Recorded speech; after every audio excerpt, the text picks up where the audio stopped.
Hello, this is Reverend Don Lewis coming to you from the beautiful metaverse and more specifically from beautiful Danville, Illinois, homeland of the Corellian tradition. And this is Midday with Reverend Don. Welcome. And as you know, if you follow Midday with Reverend Don, you can type your questions or comments into whatever platform you're watching on, and they should appear here in my chat room. And today, our intended guest had been Chris Copeland, but she is unable to join us today. And so I thought I would have another mini reading day and talk a little bit about psychic issues. Um, Last time I did mini readings, I talked about um, advice for professional psychics. Today, I'm going to come from a different angle. I was asked recently about the issue of physical mediumship and why we don't see it so much today as we formerly did. If you're familiar with the history of the psychic arts, you'll know that in the 19th and early 20th century, something called physical mediumship was far more prominent than it is today. And what does physical mediumship mean? Um, this was a thing primarily within spiritualist circles where mediums or people who bring through spiritual messages would have physical manifestations along with their messages. Um, and hello to Reverend Mary in the chat room. It's good to see you. And, this included things like ectoplasm and physical manifestation of things through ectoplasm, voices. Uh, oh, do I have the wrong name? It's not showing on my. Oh, I do. Let me fix that.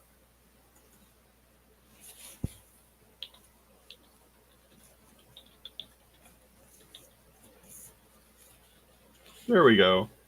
It wasn't showing on my screen. I didn't realize. Um, but as I was saying, the physical mediumship.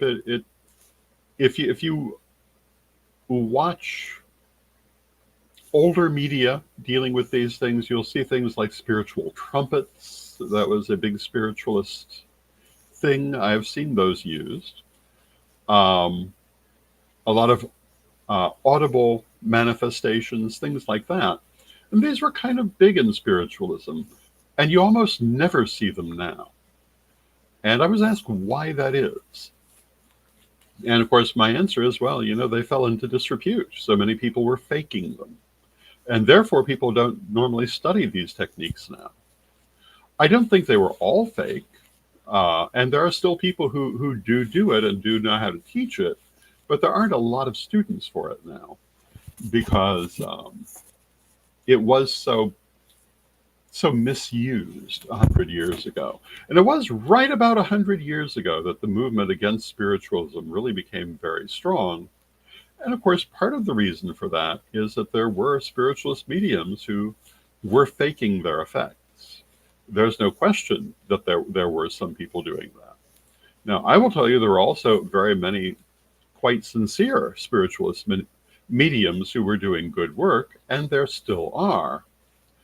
Um, but they were certainly overshadowed by the hucksters. And this spiritualism has never regained its popularity since that time, probably will not as such, but it's still very much active. And there are still many spiritualists, but most of them do not pursue now physical mediumship. And again, it's because it came into such disrepute.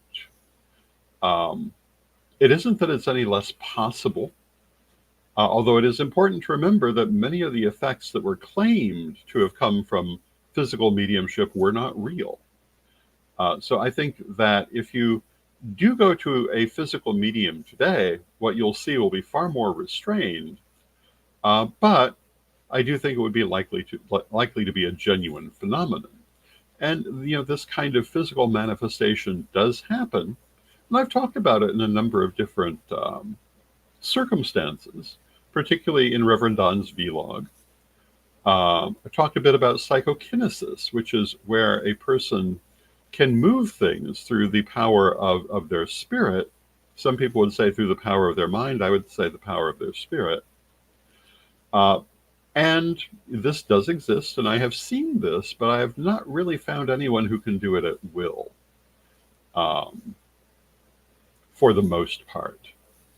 At least not repeatedly at will. I have seen people who were able to do some things with it.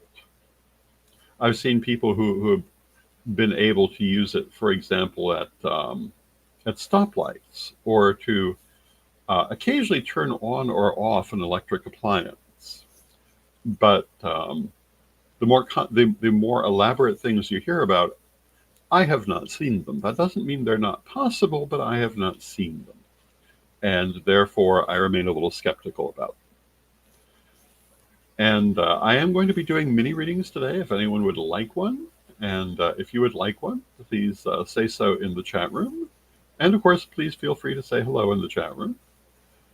And hopefully we're going out to all of our destinations today. I'm never sure these days because, well, I see we're on Corellian TV. And we have been having difficulties with this platform in going out to all the places we intend to go because they don't always all take. And we're on Corellian tradition.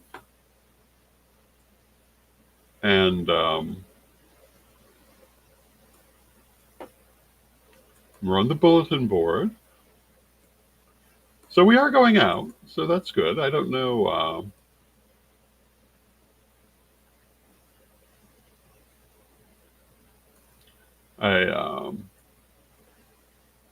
Oh, and there we are on the Ed the Pagan show. So we're in a number of places, to be sure. Oh, and we're on Pagan World.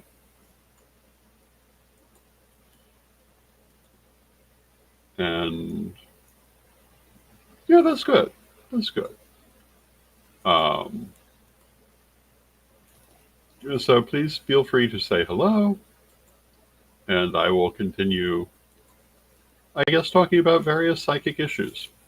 So physical mediumship, we really don't see a lot anymore. Another thing that you used to see a lot in spiritualist mediums was when they would bring through a spirit, they would speak with the accent that they attributed to that spirit. And I'm notably critical of this, although I do not take it to mean that that was not genuine. The accent is coming from the medium, not from the spirit. Spirits do not have lips. They are energetic.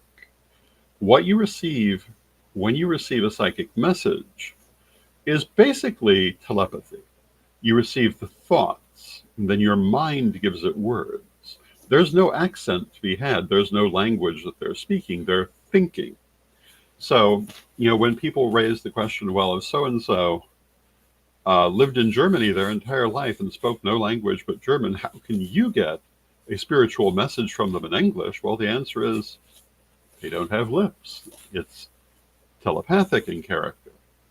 But that also means they don't have accents. I remember going to a spiritualist seance 30-some years ago, and the things that the medium brought through were all perfectly reasonable, but they were accompanied by accents. There was a spirit who was supposedly Scottish who spoke with a heavy Scottish brogue, and one who was supposedly German with a German accent. And these were really bad accents, as they usually were. And it really, in my opinion, took away from the experience. So when I train people to bring through messages, one of the things I point out to them is that, there shouldn't be an accent. Do not expect it, and it's not going to be there. If your mind puts one on it, that's exactly what's happening, because the message comes in through the crown chakra and moves through your mind and out through your mouth. It gets its wording through your mind, and yeah, it shouldn't come out in some weird way. Now, if it does, maybe that's the right thing for that particular medium, but it's not necessary. I knew one lady who, as far as I know, was a perfectly fine medium, but whenever she brought through a message, she looked like a badly dubbed movie, because it was almost as if her mouth and her words were not in alignment. Um, how exactly that happened, I don't completely understand, but there's nothing inherent in the art of bringing through spiritual messages that would cause that. It was unique to her, and it had to do with her expectations. Now, Reverend Mary has said she would like a general reading, so let's shuffle the cards for Mary. You can actually see me shuffling cards today. And we will draw 3 cards for Mary. And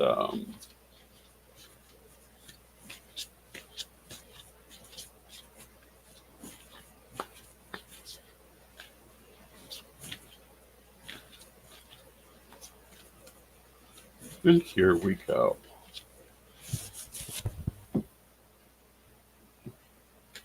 And our first card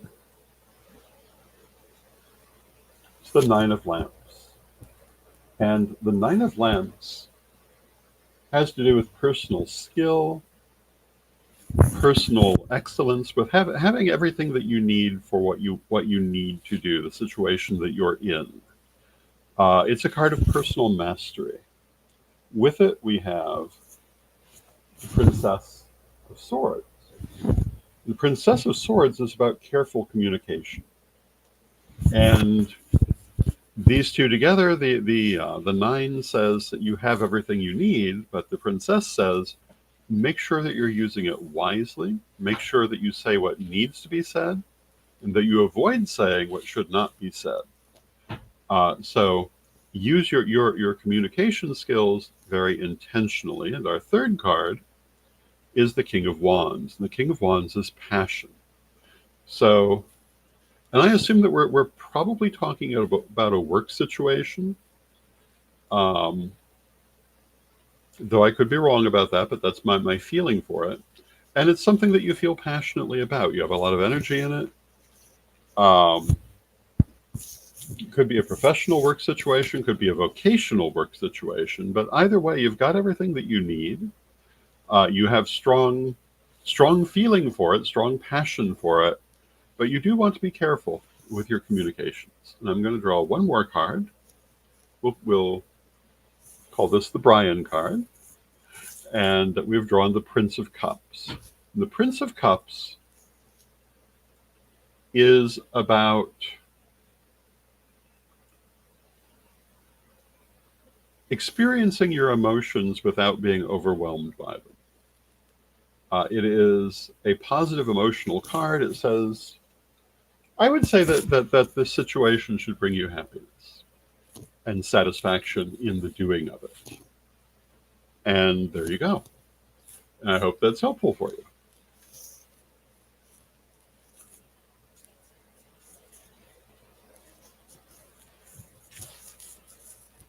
Now, tomorrow is going to be Thanksgiving. And I am not going to be doing a live show tomorrow. But I am planning a best of, if anyone happens to want to listen tomorrow. And I'm going to take one. Mary says, thank you very much. Thank you, Mary. Talking about the holiday itself and my attitude toward the holiday. And Mary says that was very helpful. I'm glad. It's interesting, as a reader, you don't always understand how what you get might be helpful to the person, but sometimes it will turn out to be very helpful, even though it didn't necessarily have any meaning to you. And that's why I always tell people you must take what you get and even if it doesn't seem to have meaning to you, it may very well have meaning to the client. So you always want to bring it through. And hello to Jenny in the chat room. And Jenny says that they are watching from Dorset, UK. Thank you, Jenny, for being here. We're happy to have you.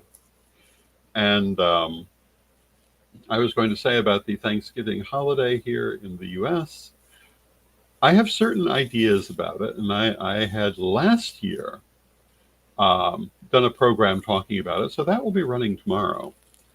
But my attitude is that, and it's not only in this occasion, but when we take time to be thankful for the things that we have received. And hello to Steve in the chat room. It's good to see you. And hello to Moon Dancer. It's good to see you.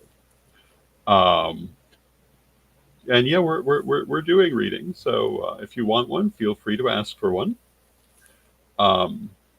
But my attitude has always been that, particularly when we're being thankful for our food, we should thank those who have given their lives for it. We should thank the plants and the animals. We should thank their spirits for having given their life for our survival.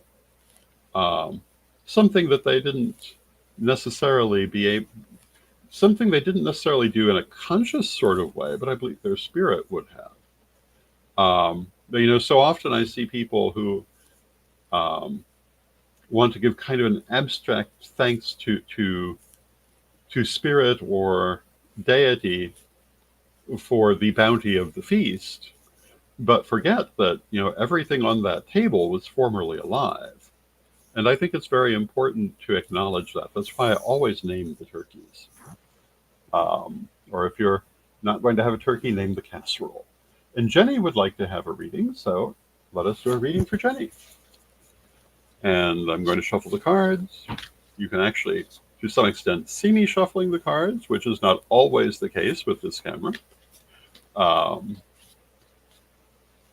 And we will draw 3 cards for a general reading.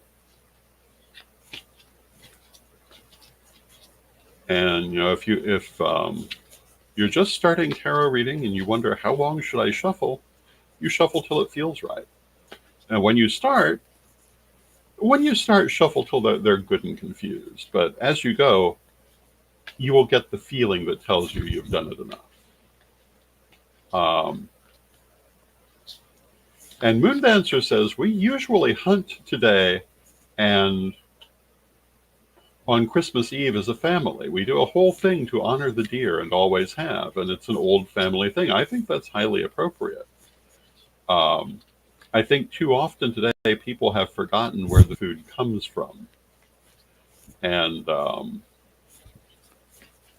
Moon Dancer says, I think people forget that was the way in many cultures. Yes, absolutely. It was the way in most cultures. Living in an urban environment, we sometimes forget. All of these things were alive, including the plants. People sometimes try to think that the plants were not alive. They're alive in their own way. And for better or worse, life feeds on death. And that's not a bad thing. It's just part of the territory. And when we take time to acknowledge that, I think we do everyone a great favor, and we remain more mindful of what's going on. Now we're going to draw 3 cards for Jenny.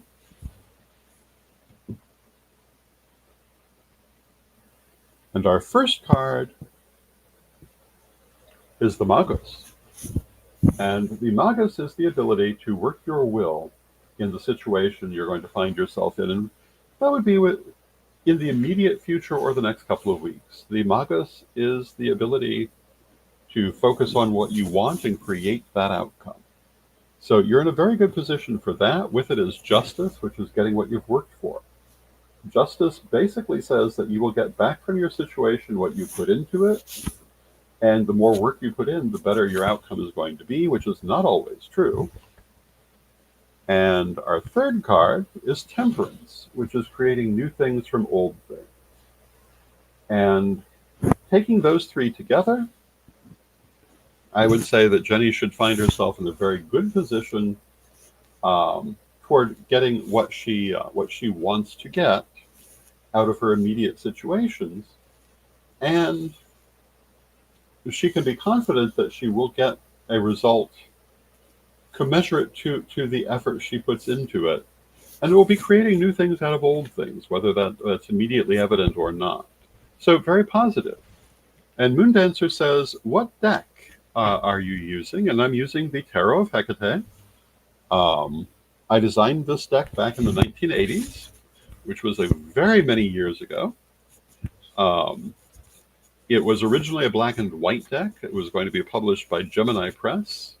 I designed the deck with some help from Lady Bitterwind, who was, for many, many years, the first elder of the Corellian tradition, and one of the people who helped teach me to read tarot. And Lady Bitterwind had the feeling. Oh, and Jenny says, thank you. That's very reassuring. I'm glad. Lady Bitterwind felt that the tarot did not have enough cards. And she based this, one, on the works of Piers Anthony, and also the history of tarot, because in the Renaissance, tarot did not have a set number of major arcana as it did later.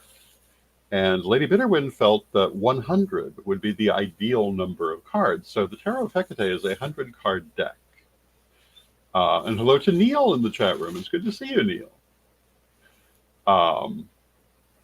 So we designed the Tarot of Hecate as a 100-card deck. It was originally going to be in black and white because Gemini Press could not afford to do a color deck at that time. As it happens, Gemini Press never published it. I believe, I don't really know what happened in the end with Gemini Press, but I believe the lady who ran it must have passed away. And the original artwork was lost.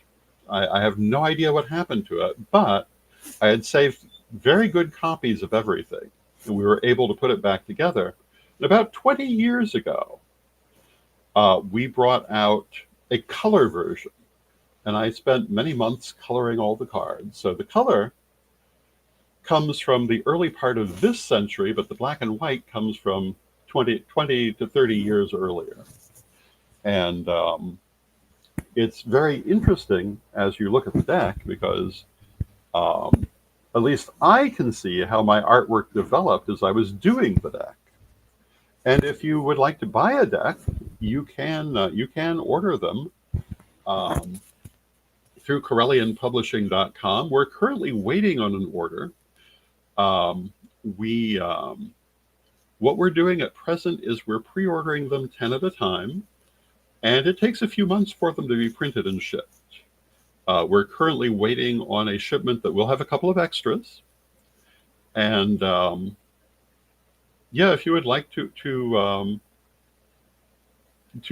order a copy, you can find them at CorellianPublishing.com. They are there. And we have them printed internationally, so it takes a little while for them to get to us. We had expected to have them before the end of October. We're now going into December. We don't have them yet, but I do believe we'll have them before the end of the year. And we should have a date soon. They should tell us when we can expect to physically have them. And as soon as we have them, we send them out. And hello to Reverend Ed Carr in the chat room. It's good to see you.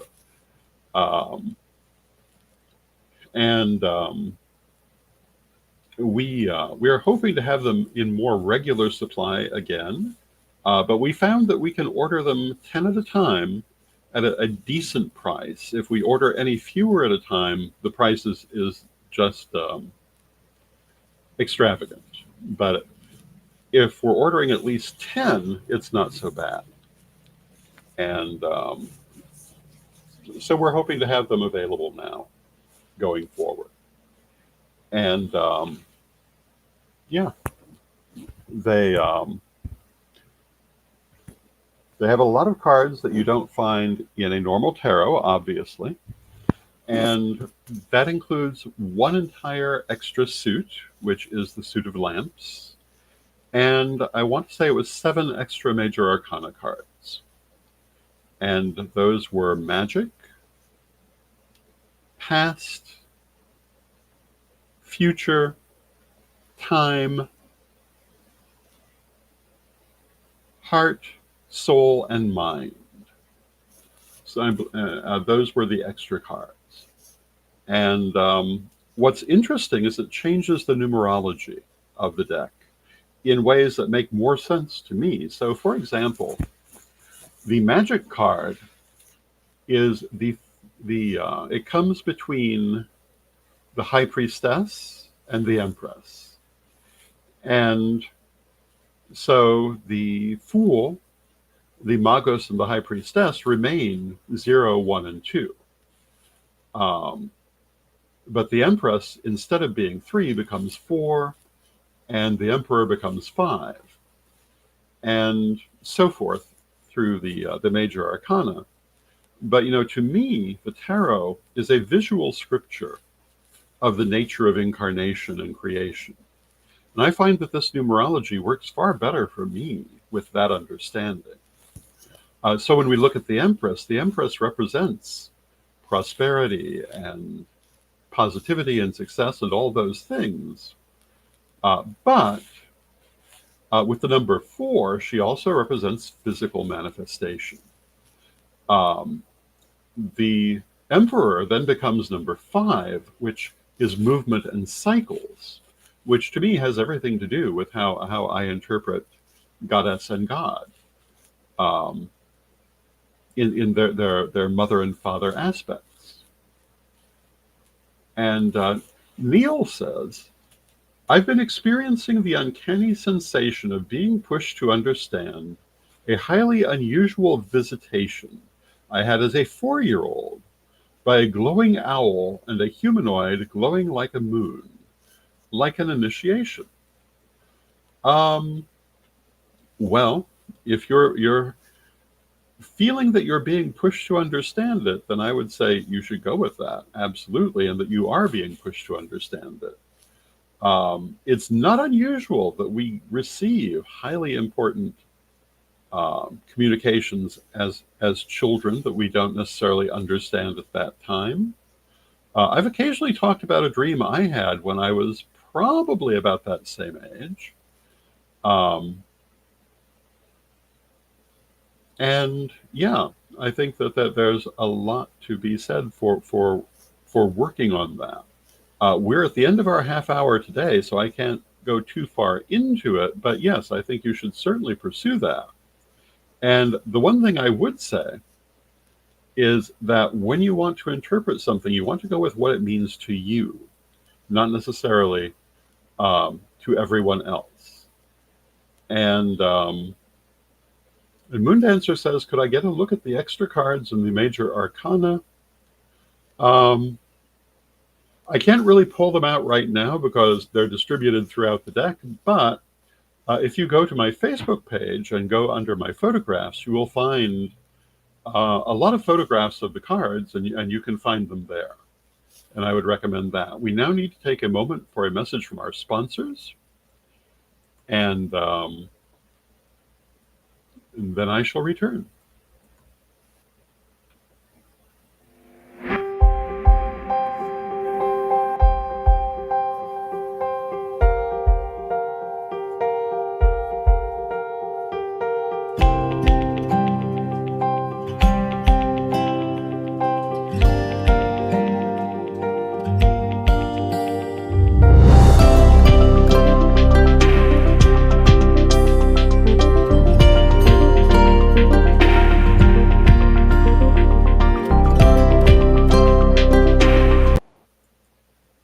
Ready to unlock the secrets of the universe? Join me, Rev Don Lewis, for my metaphysical and magic auctions at Gaia Thrift at whatnot.com. Discover fascinating artifacts, mystical crystals, and rare and unusual books that could change your life. Don't miss this chance to bring a little magic into your world. Rev Don's Metaphysical and Magic Auctions, where the extraordinary can become yours. And we want to thank our sponsors, Equinox Learning Hub and me, Rev Don's Metaphysical and Magic Auctions, We had been planning to do a Black Friday auction. We've decided to move that to Giving Tuesday. So we'll be doing our auction on Tuesday, our next one, and I hope you'll join us for that. We should have some interesting and unusual things. And thank you, everyone, for joining me. We will be back tomorrow. Tomorrow will be a best of, but I think you'll find it interesting. And then I will be physically back on Friday. So thank you, everyone, and have a lovely day. And let us close with our prayer, as we always do. Divine Mother Goddess, Divine Father God, beloved ancestors, we thank you for all that you do for us in our lives, and we rejoice in this walk we walk together. Beloved Mother Goddess, beloved Father God, we ask you to help us to always keep our minds open to the messages of Spirit. Help us to be receptive to the knowledge that you give us in our daily life. Beloved Mother Goddess, beloved Father God, beloved ancestors, we thank you with great love, and knowing you are always with us, still, from respect, we thank you for your presence, and may you be blessed now and always. May you be